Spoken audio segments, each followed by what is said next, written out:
What happens if there is another spike in cases? What's the metric for determining, are we going to shut down schools again? So is there an answer really, or is it just sort of a school by school sort of calculation? Well, there's two answers to that. There's a school by school calculation. It depends, like if there's a spike in a district or a certain town or municipality, and then there is like the whole state. If we have to go back to um, what was it called? Not level two, Phase two? two, yeah, phase two. So if we have to move back as a state, then there's other considerations. So there's the two different calculations. What is the threshold for the state? Is it that 100 cases per 100,000 in certain districts, or are there different metrics? Well, those metrics were just used for reopening. Those are not, that was just kind of to reopen. So I think that the Department of Health is now looking at individual cases. If we were to slide back as a state, then that's a different consideration. But right now it's a case by case because we're done with reopening. We're open, right? Those are the metrics that we used at that time. How concerned are you, as both the education commissioner and a parent, that we will see that regression into phase two and that potential impact on schools?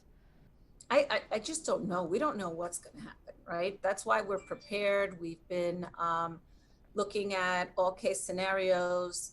We've looked at all sort of potential situations that can happen. But I don't know, because the numbers are pretty clear that schools are not super spreaders. They're not the places where we're worried about as a state. We've seen that our cases have been pretty consistent with in-person as with kids learning through VLA or at home. So that's not our biggest worry. Would be in other situations. And you'll hear that it's really about social settings. We're worried about Halloween, Thanksgiving, those kind of things, not so much the school system. So I'm keeping my fingers crossed that we all do the right thing so that schools can continue as we have been, because we have had really no cases of it spreading in schools. We've been able to contain it. So I feel very proud about that. Another question that was brought up was sort of how the winter impacts schools, particularly in terms of kids getting outside more, being able to interact without their masks on, which is something that they're really not being allowed to do inside. So, what should parents and students prepare for as we head into these colder months? I think every district is going to do it a little differently. As we prepare for the colder months, they should bundle up their kids. But obviously, if it'll be too cold, they won't be outside for extended periods of time. We're also looking at HEPA filters for the classroom, where we have been keeping the window open. A lot of districts, for example, Providence has already turned on the heat in almost all of their schools, with the exception of two, so that the window can still be open, but the heat is already on much earlier than it would be normally. So there are different procedures that are going to be put in place in each district. So the districts, I'm sure, will make that very clear to parents. One of the other topics that we discussed was about stress and anxiety for the students, and we had a middle schooler and a high school that I asked directly, are you feeling more anxiety? Are you feeling more stressed? And the answer was probably unsurprisingly, yes. So do you have worries about the long-term impacts of this whole period of time on the development of these kids, on their stresses, on their mental health? Absolutely, absolutely. All of it.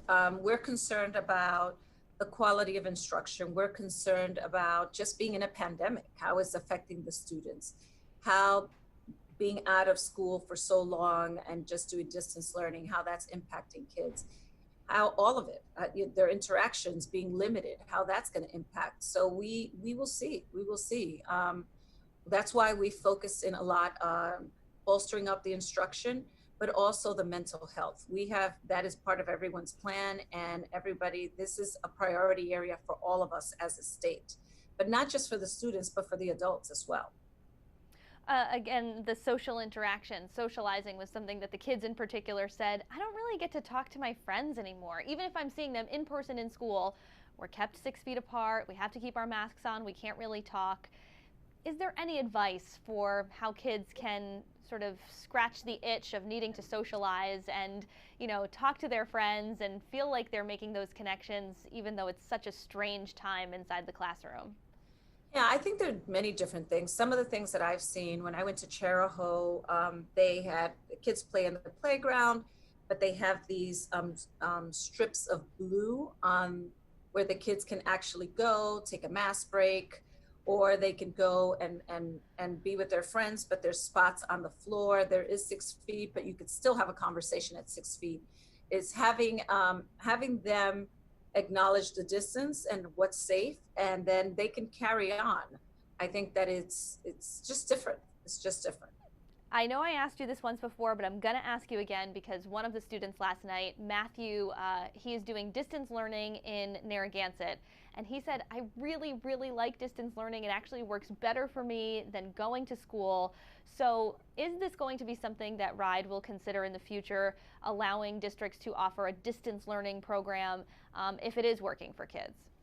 Well, I think that there's no going back anymore, right? I think we're going to have to figure out how to incorporate some of the things that we've learned into our system for the kids that benefit from it, because for the large majority, it's not how they learn best. So I think that there could be a combination, that we would do strictly distance learning. I'm not sure about that, but there will be some sort of combination as we move forward.